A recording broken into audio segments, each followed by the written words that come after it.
Welcome to SAM Conversation, an online program of South Asia Monitor. Our subject today is Pakistan's utter hypocrisy of observing as Kashmir Solidarity Day. To discuss this, we have Ms. Aparna Rawal, who's researched a lot on this subject. Now, for the last 30 years, Pakistan has been has instituted 5th of February as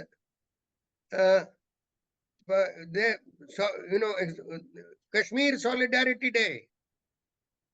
Now this is such a mockery, and because on 22nd of October 1947, it is the newly formed Pakistan and newly formed Pakistan's army which began its attack on Kashmir, on the Kashmiri people.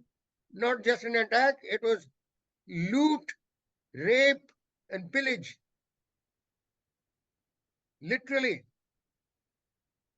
It was, the plan was made by a Major General Akbar Khan of the Pakistan Army.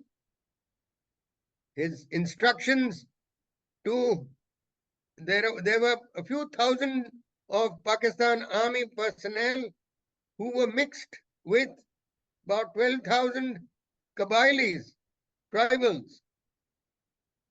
And the motivation for the tribals was loot as much as you can, rape and capture as many women as you can. For which purpose? For both the loot and the women. They were provided with over 500 trucks.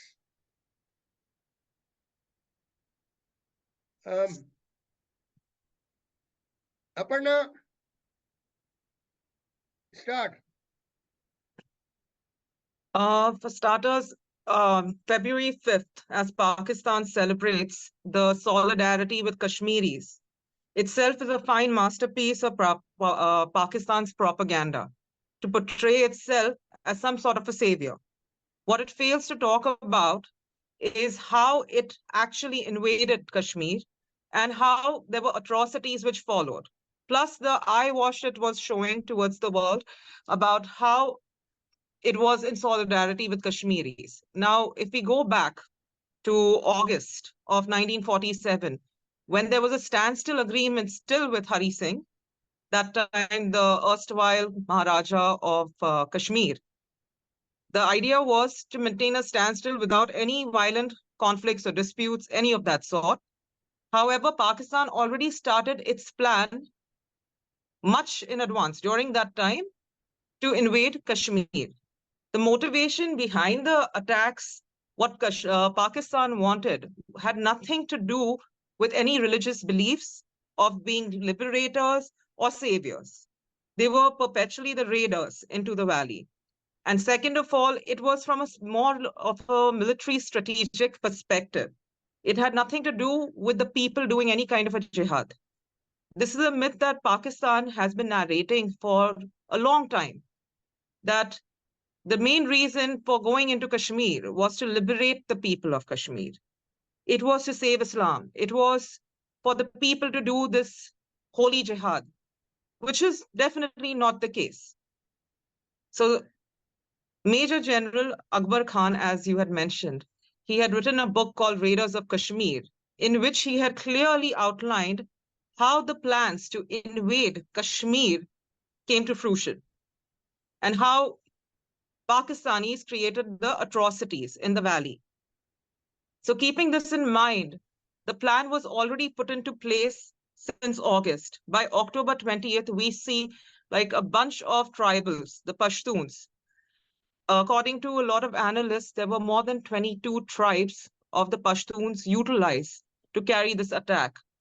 Once they came into Kashmir, there was a lot of massacre that happened. The whole idea was to annex Kashmir. It was not to liberate, but to annex from one master to another, as they were calling it. During this time, after the tribals, they pulled into the area, there was actually more than 11,000 people killed in Baramulla alone, which Pakistan never talks about. And then, once the job was done to infiltrate the area, the looting, the plundering, the raping, abductions, displacement of people continued without a stop. What they did not know was that by now, Hari Singh had already signed the instrument of accession with India. This is when the Indian troops were flown in to stop this invasion. So Pakistan's strategic plan that day had ended. They had failed. With this kind of attitude, the proxy wars have continued in this country, while Pakistan reiterates to the world that it's trying to be a savior to the Kashmiris. But how can you be a savior when you were the ones who raided? The hypocrisy in the nature of Pakistan stems from the very same time it had first invaded. Now, when we talk about what is going down in terms of hypocrisy also, Pakistan will celebrate Feb 5th in solidarity with Kashmir. But at the same time, what it fails to do is talk about its own human rights violations in its own country. The Pakistan-occupied Jammu and Kashmir, POJK, still suffers from several human rights violations. And this was also mentioned in the UN periodical report for Pakistan. Several recommendations were done. However, nothing was complied with.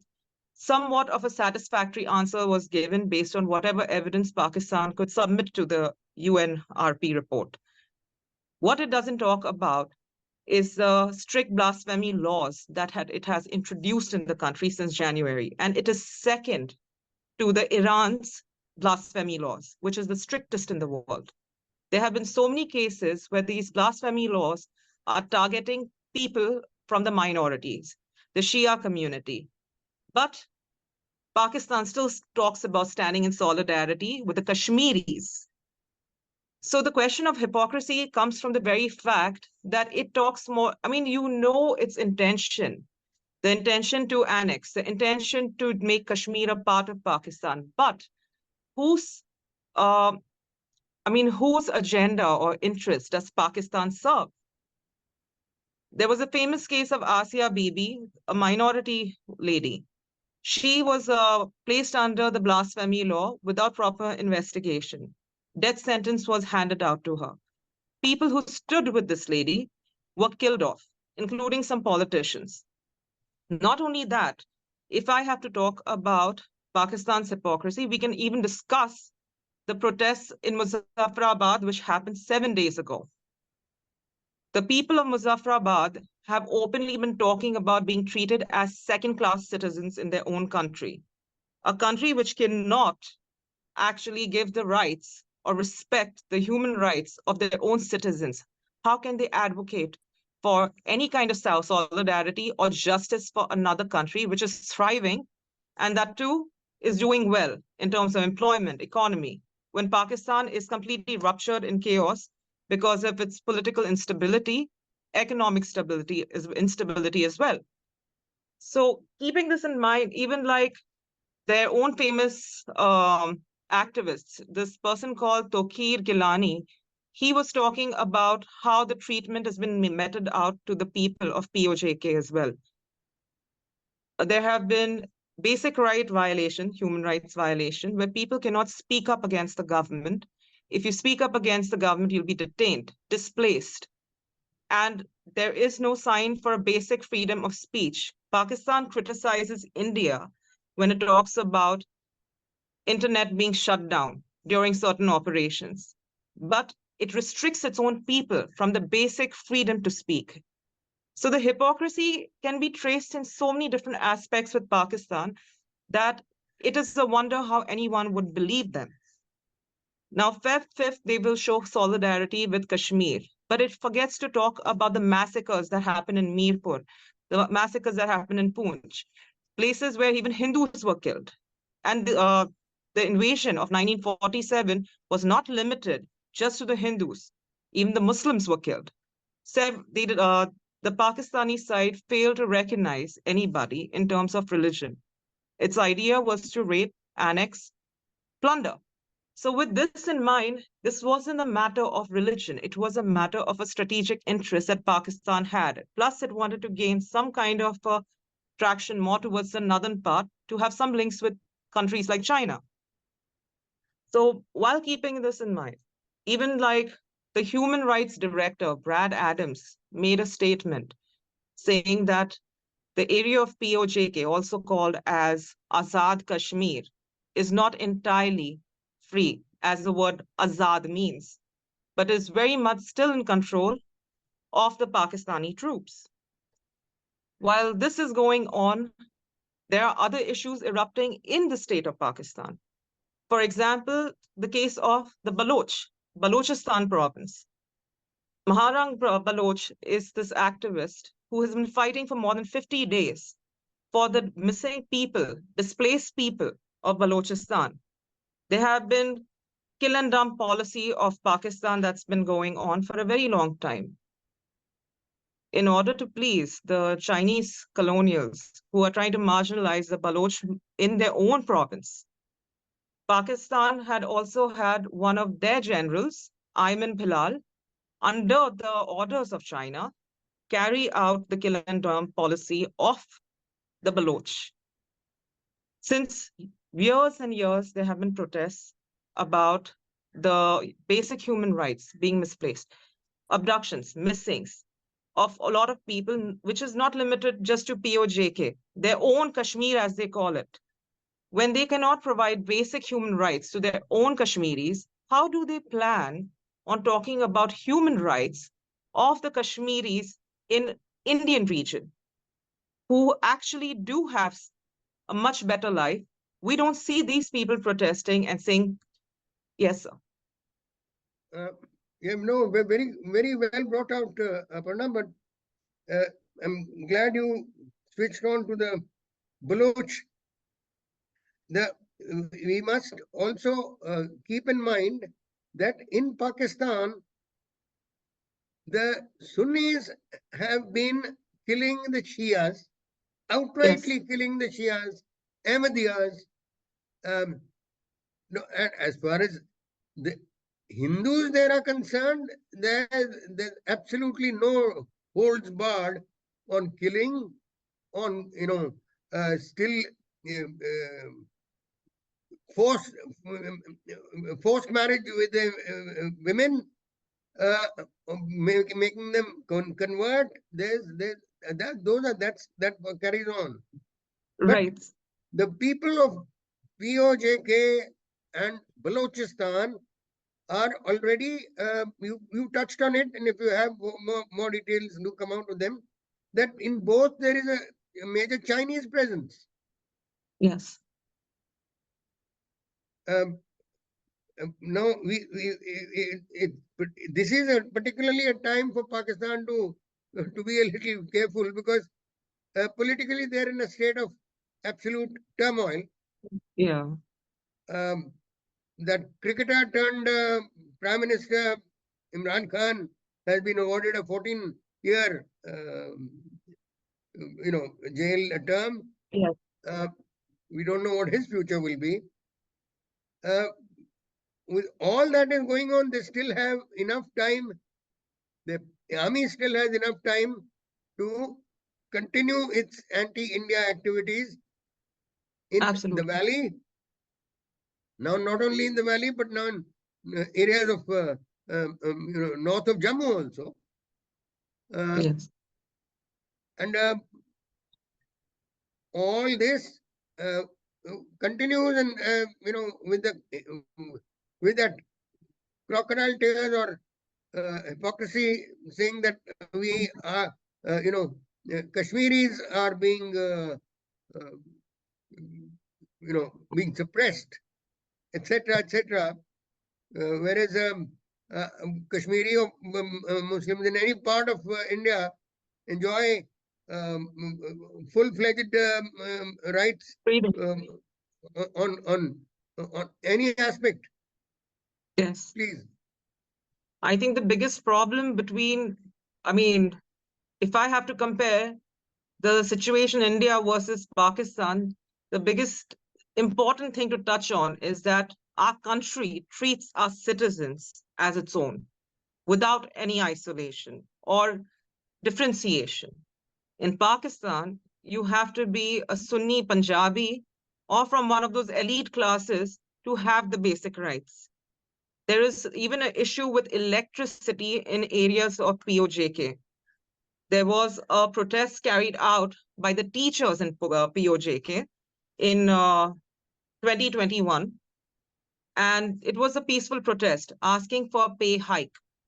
These people, the teachers, the educators of the country, were met with like a baton charge, 68 of them arrested and treated miserably. They didn't have a basic right or the basic free speech, who are definitely the educators. At least in a country like India, we focus on the education of our children, of people. We have the right to education that is given to children till the age of 14, then vocational training and other options. But what lies for the future of the kids of, POJK area? Pakistan recently has been going and crying at the UNGA for the Kashmir matter. It keeps raking up Kashmir matter. It makes its trade allies speak on its own narrative that Kashmiris in India are not being treated well, that there is issues there. And with its trade allies, it's able to push forward the narrative. But the fact remains, you have people like Muhammad Fair, who are known felons, who have served time even in an American prison, running like Kashmir American Council in America. These people are actual proved felons. Would one listen to the words of a proved felon, a terrorist? Or would one listen to a sovereign nation that puts up its fights in front of the UN, has been keeping and sticking to the facts? While Pakistan's facts about history or whether about its treatment to its own people seems to go unnoticed by a lot of people. So when you have people joining hands, Pakistan has been manufacturing terror activities. It's been funding people like Hafiz Saeed, Maulana Azhar, so many of them. And yet, somehow, Pakistan seems to think it has a stand on speaking about solidarity and human rights when it has been in clear violation of human rights, as reported also by the UN periodical report. Recently, with the opening of the Ram Mandir, we could see Pakistan running to the UNGA, again putting up a complaint. It's more concerned as it places about the Muslims of our nation. But however, it doesn't treat the Muslims of its own country in the same manner. You have to be a Sunni or you have to be one of the elite classes to have the basic rights, while the Shias don't have a stand. There have been random assassinations of candidates, political candidates.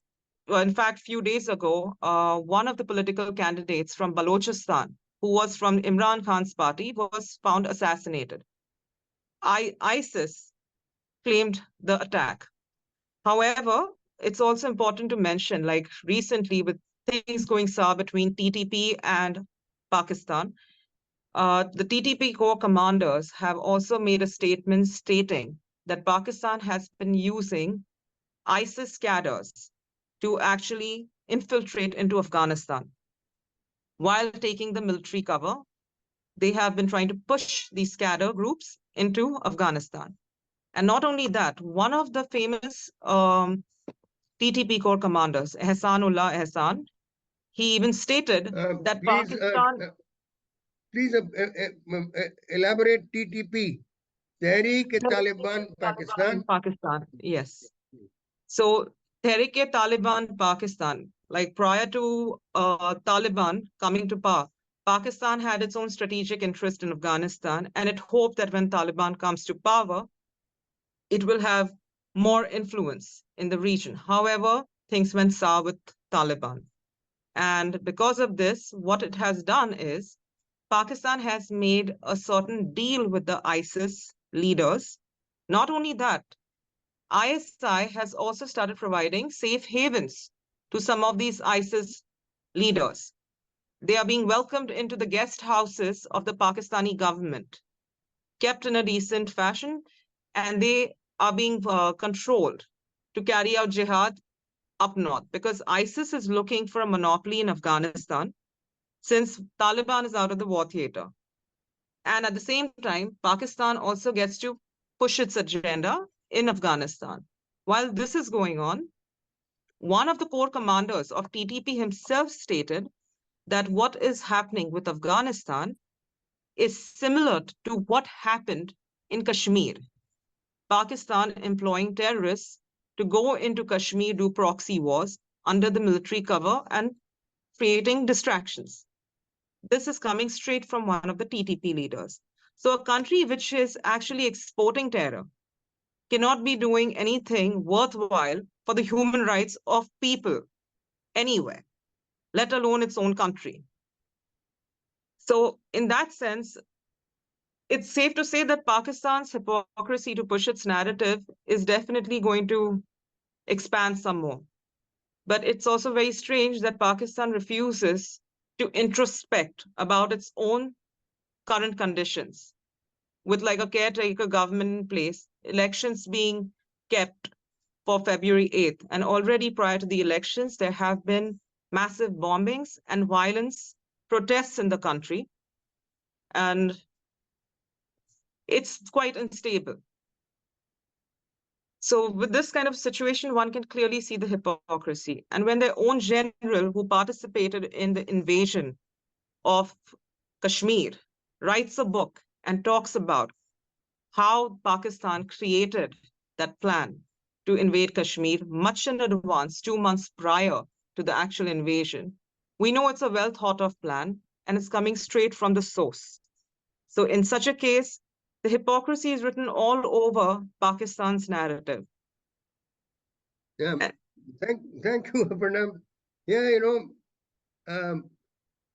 very often in Pakistan they've had to score self goals by some of these, like you mentioned, generals who feel like writing the memoirs. Yes. One major self goal which was scored by late Zulfikar Ali Bhutto was, one to admit that हम चने खाएंगे लेकिन बम बनाएंगे. बिल्कुल. The nuclear, and that's a different story how they went about it. The lies and all that go into their nuclear program, the development of the nuclear program, and well, we can thank some of these generals for only validating what otherwise they've been lying about. Yes. And this, as far as their pushing into continuing the pumping in of terrorists trained by them, supported by them into Kashmir Valley and other parts of Jammu Kashmir. I think New Delhi needs to realign its policy where it's not just carry out one, very, very well conducted surgical strikes just once. If you really want to get rid of terrorism or make a very, very major have a very major effect on it, such strikes should be repeated, let's say, once in a quarter. And then maybe after 4 or 5, we may not need to do anymore. And the leaders, the Tanzim leaders, they need to be targeted. They need to be Yeah. made. They need to be, made to be feel scared that they can be targeted anywhere. That's true. In fact, like Army has already announced Operation Sarvanash, which will be carried around the Pir Panjal range to flush out the terrorists. I mean, this is on basis of Operation Sarvanash. They're using a Yes, lot of parallels to that. yes, yes. So it would be Um, interesting to see how it would affect the area. But from a basic analysis, what has happened is since the PFI, Popular Front of India, was banned. Why do I bring this up? Because Popular Front of India, initially called SIMI, was initially banned. It erupted under a new name, Popular Front of India. Now it's banned for 5 years, and most of its cadre are like either unemployed or unattached in some ways. Now, ISIS, Khorasan, had already given these people an invitation to come and join the jihad that ISIS is carrying. But it's also important to mention that ISIS Khorasan has already aligned with Pakistani ISI since they are getting safe havens in Pakistan. Pakistan wants its Ghazwa Hind, ISIS will also do. So a lot of these modules of ISIS are being now captured since last June, July. We are seeing in many states, it's not just Kashmir anymore. We're looking in states like Maharashtra, where one of the biggest modules of ISK, ISIS Khorasan, was caught in Pune. There were modules caught in Gujarat. There were modules caught in so many different parts of the country. I mean, who's there to say that it wasn't the Popular Front cadre, which now emerged as ISK? And unlike the previous trends, we can also see that now they're recruiting women. With every module being caught, we're seeing women recruits. We're even seeing children. Most people who are sleeper cells are suddenly activating as ISIS cadre or some kind of a link with JEM or LET. The thing is, since the abrogation of Article 370, the sleeper cells have become very active. Their overground workers have become more active. And these modules are being caught almost every other month. So we know that ISI is already involved in this whole mess. There's a lot of funding coming in and modules are erupting. So the thing is, again, going back to our original thing, for a country that seeks to wage war against another nation by destabilizing, killing people, walking hand in hand with the terrorists, should not be speaking about counter-terrorism operations, or let alone talk about human rights when it's actually going ahead and mass producing terrorists against humanity. Like Jay Shankar put it, our minister, foreign minister, as he puts it, the victims of terrorism cannot be sitting and talking with the ones producing the terrorists or who are behaving like terrorists. So the hypocrisy of such a nation is vital to note. Thank you, Aparna. Thank you for a nice roundup of the basic subject and all which is related. And let's only hope that New Delhi comes up with some very, very firm, steps to make put an end to this terror and all kinds of suppression of Hindus in Pakistan, etc. Thank you very much, Aparna. Thank you, sir.